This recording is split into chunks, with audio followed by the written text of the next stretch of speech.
सो hey guys, आज हम explain करने वाले हैं एक ऐसे मूवी को जिसे देखने के बाद मेरे तो होश उड़ गए थे। और अगर मैं ऑनेस्टली बताऊं तो ये मेरी 2021 की सबसे फेवरेट मूवी में से एक थी। So guys, without wasting your time, bring your snacks and let's begin the explanation. Movie के स्टार्टिंग में हम सैंची के फादर को देखते हैं जो कि अपने पावरफुल टेन रिंग्स के साथ पूरी फौज से अकेले भिड़ जाते हैं। और ये बात कोई भी नहीं जानता कि आखिर वो पावरफुल टेन रिंग्स उनके पास आई कहां से थी। उन टेन रिंग्स में बहुत ही ज्यादा पावरफुल और स्पिरिचुअल पावर्स थे। उसे पहनने के बाद वो इमॉर्टल हो गए थे।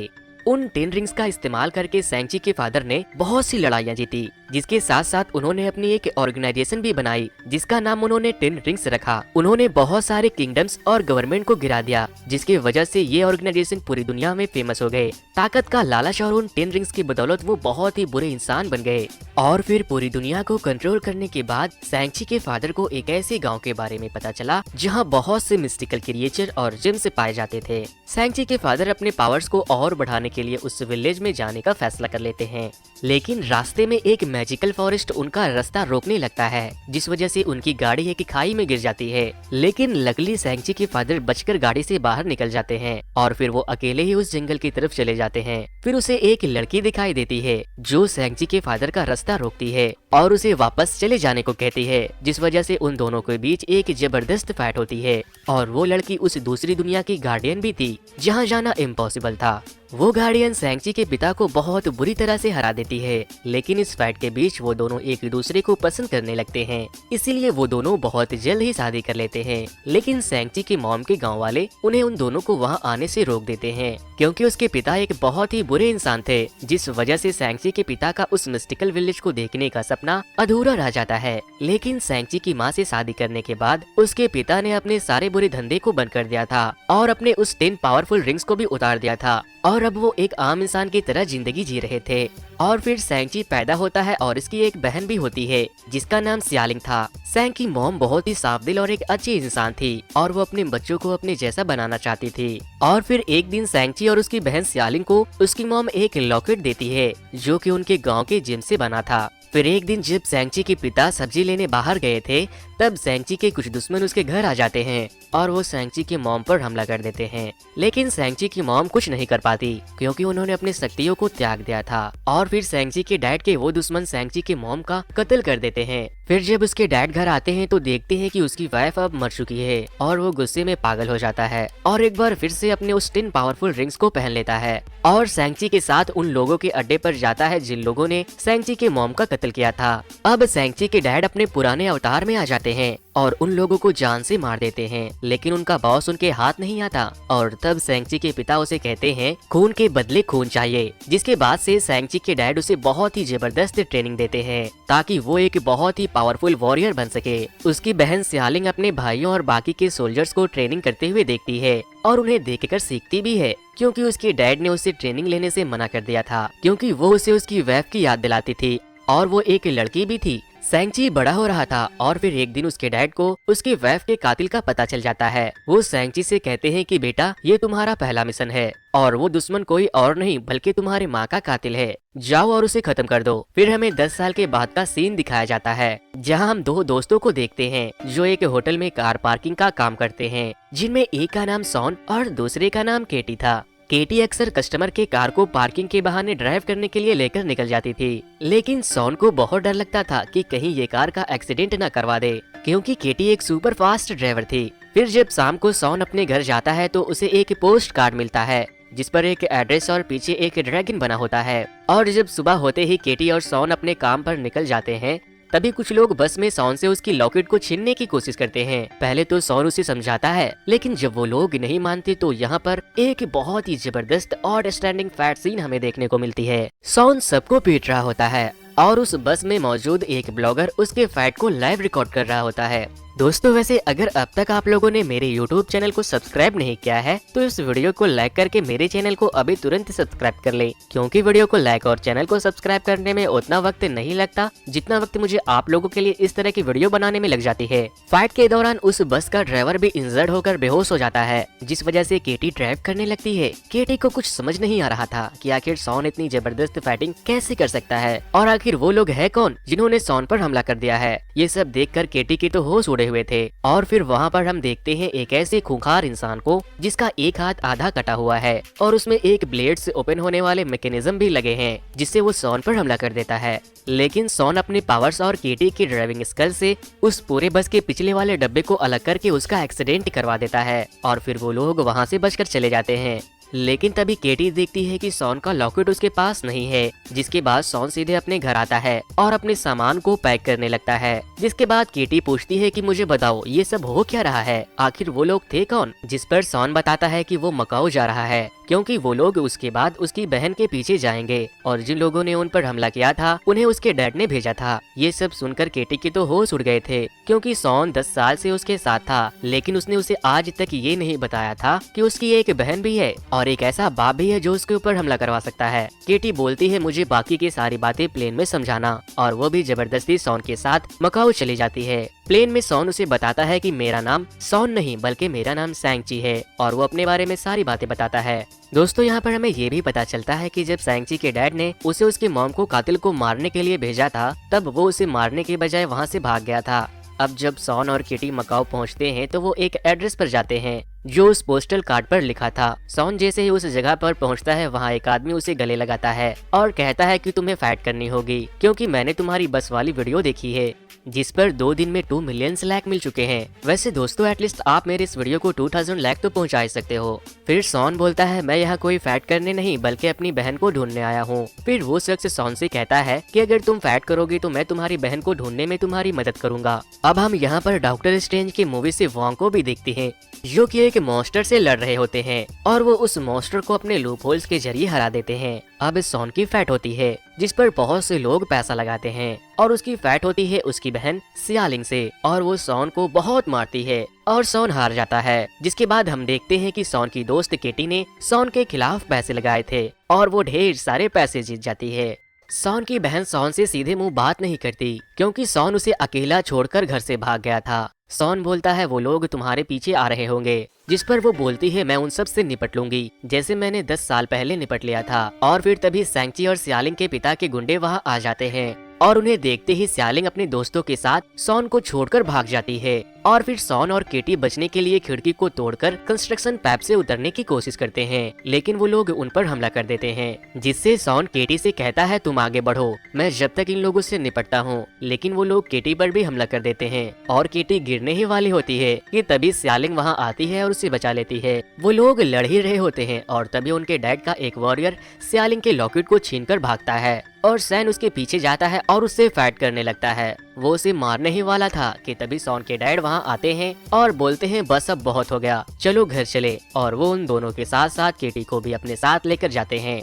घर जाने के बाद 10 रिंग्स मास्टर बहुत खुश होते हैं और वो केटी को बताते हैं कि आज तक मेरा असली नाम कोई नहीं जानता और वो अपनी और सॉन की माँ की लव स्टोरी भी उसे सुनाते हैं। जिसके बाद सॉन कहता है कि आखिर अपने हम लोगों को यहाँ क्यों बुलाया है। फिर उसके डैड उन लोगों को एक रूम में लेकर जाते हैं और एक ड्रैगन के स्टैचू के आँख में उन दोनों के नेकलेस को डाल देते हैं जिससे कि जमीन पर एक नक्शा बन जाता है। सॉन के डैड बताते हैं कि तुम्हारी माँ जिंदा है और मेरे विजन में बार बार आ रही है और वो मुझसे कह रही है कि प्लीज मुझे यहाँ से आजाद कर लो क्योंकि उसे उसके गांव वालों ने उनके गांव में कैद कर रखा है और ये वही नक्शा है जिससे कि तुम्हारे माँ के गांव तक पहुंचा जा सकता है। और अब हम लोग इस नक्शे के जरिए वहां जाएंगे और उन लोगों पर हमला करके तुम्हारी माँ को छुड़ा लेंगे और फिर हमारा परिवार फिर से एक हो जाएगा। जिस पर सॉन कहता है कि डैड आपके दिमाग का स्क्रू ढीला हो गया है, आप उन लोगों को नुकसान नहीं पहुंचा सकते, माँ मर चुकी है। जिसके बाद वो सॉन पर हमला कर देते हैं और जब सियालिंग उसे बचाने की कोशिश करती है तो वो उसे भी मारते हैं और फिर वो उन दोनों के साथ साथ केटी को भी बेसमेंट में बंद कर देते हैं।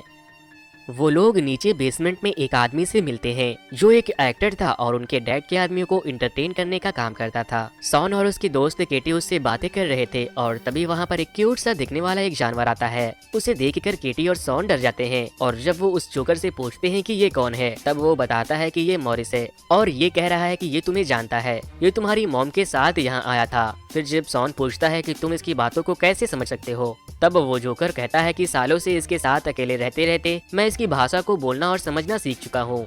फिर मॉरिस सॉन से कहता है कि प्लीज मेरे घर ले चलो, जिस पर सॉन कहता है कि मैं जरूर ले जाता अगर मुझे तुम्हारे घर का रास्ता पता होता, मैं वहाँ नहीं जा सकता। और फिर मॉरिस कहता है कि मैं तुम्हें वहाँ लेकर जा सकता हूँ, वो भी अभी, मुझे उस जगह तक पहुँचने का नक्शा पता है। और फिर तभी स्यालिंग दीवार तोड़कर अंदर आती है और उन लोगों को बताती है कि लास्ट टाइम मैं इधर से ही घर से भागी थी। फिर वो लोग प्लान बनाते हैं कि हमें वहाँ डैड से पहले जाना होगा और जाके उन लोगों को अलर्ट करना पड़ेगा कि डैड यहाँ पर अपने पूरी सेना को लेकर हमला करने वाले हैं। और फिर वो लोग बेसमेंट से एक कार लेते हैं और फरार हो जाते हैं। उनके गार्ड्स उनके पीछा करने की कोशिश तो करते हैं लेकिन वो नाकाम हो जाते हैं। जिसके बाद वो लोग उस जंगल में पहुंच जाते हैं और मॉरिस के बताए गए डायरेक्शन को फॉलो करते हैं और फाइनली वो लोग एक झरने के सामने आ जाते हैं। और फिर उस झरने को पार करते ही एक ऐसी दुनिया को देखते हैं जहाँ बहुत ही अलग अलग तरह के क्रिएचर थे और वो एक बहुत ही ब्यूटीफुल जगह था। ये सब नज़ारा देखकर उन लोगों के तो होश उड़ गए थे और मॉरिस भी अपने घर पहुंचकर बहुत खुश था।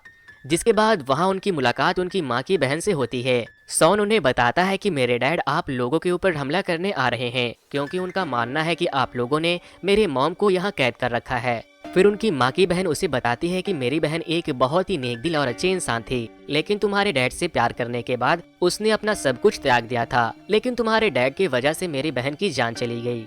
फिर सॉन की मौसी उन लोगों को एक म्यूजियम में लेकर जाती है जो उनका इतिहास बताता है। वो बताती है कि हजारों सालों पहले हम इस खूबसूरत सी दुनिया में बहुत ही सुख शांति से रहते थे, लेकिन हमारी शांति को भंग कर दिया अंधेरे के हैवान ने। वो अपने साथ आत्माओं को निगलने वाली पूरी फौज लाया था। उसके राह में जो कोई भी आता उसकी फौज उसकी आत्मा को निगल जाती और उसके आत्मा को निगलने के बाद वो पहले से भी ज्यादा ताकतवर हो जाती और हमारी दुनिया को तबाह करने के बाद वो हैवान तुम्हारी दुनिया की तरफ बढ़ने लगे। और फिर उसके बाद हमारी दुनिया के नेता ने अपने कुछ सबसे ताकतवर सिपाहियों को भेजा, लेकिन हमारे पूर्वज तो इंसान थे, वो कैसे टिक पाते उन काली शक्तियों के सामने। फिर एक दिन महारक्षक आए और हमारी हार को जीत में बदल दिया। उन्होंने हमारे साथ मिलकर उस अंधेरे की दुनिया के हैवान और उसके आत्मा भक्षक फौज को इस दीवार के पीछे कैद कर दिया और उसके बाद से हमारे महारक्षक के वरदान से हम लोगों ने आज तक इस काले द्वार की रक्षा की है।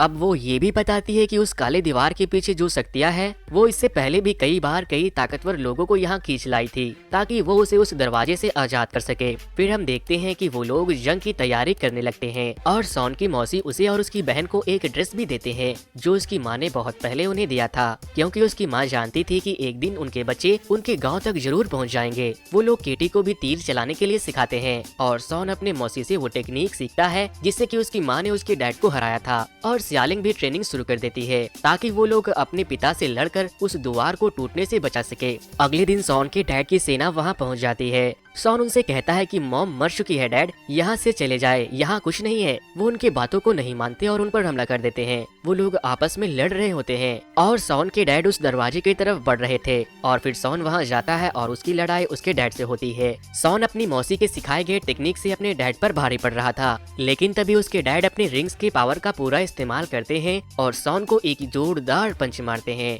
जिससे कि सॉन बहुत दूर जाकर नदी में डूब जाता है।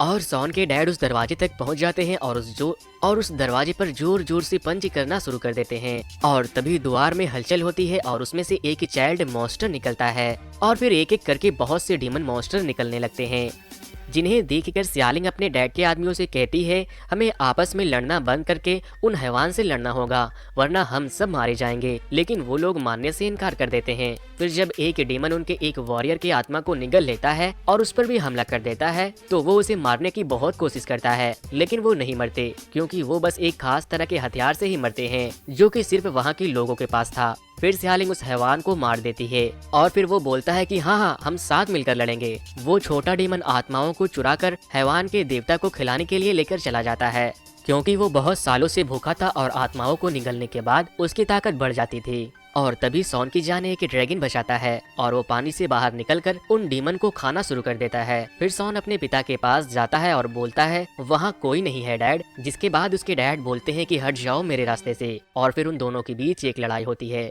इधर हम देखते हैं कि वो जोकर मरने का नाटक कर रहा है और जब मॉरिस उसे पूछता है कि क्या हुआ तो वो बोलता है कि मैं मरने का नाटक कर रहा हूँ, तुम भी करो। और फिर मॉरिस भी मरने का नाटक करने लगता है और इधर बहुत से डीमन ड्रैगन के आंखों पर हमला कर देते हैं और तभी स्यालिंग अपने तीर से उस ड्रैगन की जान बचाती है। और अब हम देखते हैं कि सॉन अपनी मौसी के सिखाए कुंफू का इस्तेमाल करके वो अपने डैड्स के सारे रिंग को कंट्रोल कर लेता है, जिसे आज तक कोई भी कंट्रोल नहीं कर पाया था। और फिर वो अपने डैड पर हमला करने वाला होता है, लेकिन वो उस रिंग को फेंक देता है और कहता है प्लीज डैड यहाँ से चले जाइए, यहाँ पर कोई भी नहीं है। जिसके बाद वो बोलते हैं मुझे जाना होगा, वो मुझे बुला रही है, बेटा वो तुम्हारी माँ है। और तभी वहाँ एक ब्लास्ट होता है और फिर वो हैवान दरवाजे को तोड़कर आजाद हो जाता है। और आजाद होते ही वो सॉन और उसके डैड पर हमला कर देता है, लेकिन सॉन के डैड अपने रिंग्स को पहन लेते हैं और सॉन को दूर फेंक देते हैं और उसकी जान बचाते हैं।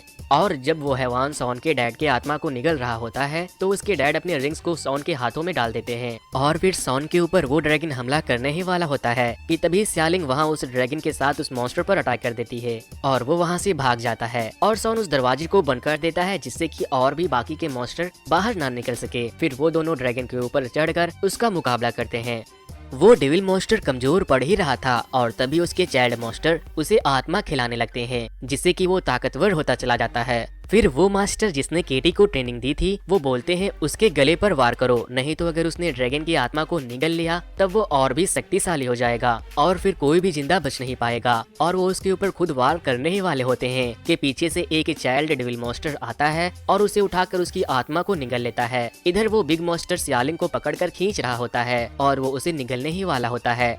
और फिर तभी केटी तीर को छोड़ देती है, जिससे कि वो मॉन्स्टर इंजर्ड हो जाता है। और उसके बाद सॉन अपनी रिंग्स को मॉन्स्टर के पेट में डाल देता है और उसके पेट को फाड़ देता है और वो लोग इस लड़ाई को जीत जाते हैं, लेकिन बहुत लोगों की जान जा चुकी थी। अब हम सॉन और केटी को एक रेस्टोरेंट में देखते हैं। वो ये कहानी अपने कुछ दोस्तों को बता रही थी, लेकिन वो उनके बातों पर विश्वास नहीं करते। और तभी वहाँ पर एंट्री होती है वोंग की, जो कि डॉक्टर स्ट्रेंज की मूवी से हैं। वो सॉन से पूछते हैं तुम्हारे पास वो रिंग्स अभी भी है क्या? सॉन बोलता है हाँ। फिर वोंग सॉन को अपने साथ आने को बोलते हैं, जिससे हमें ये पता चलता है कि डॉक्टर स्ट्रेंज के आने वाले मूवी में हमें सॉन भी देखने को मिल सकता है।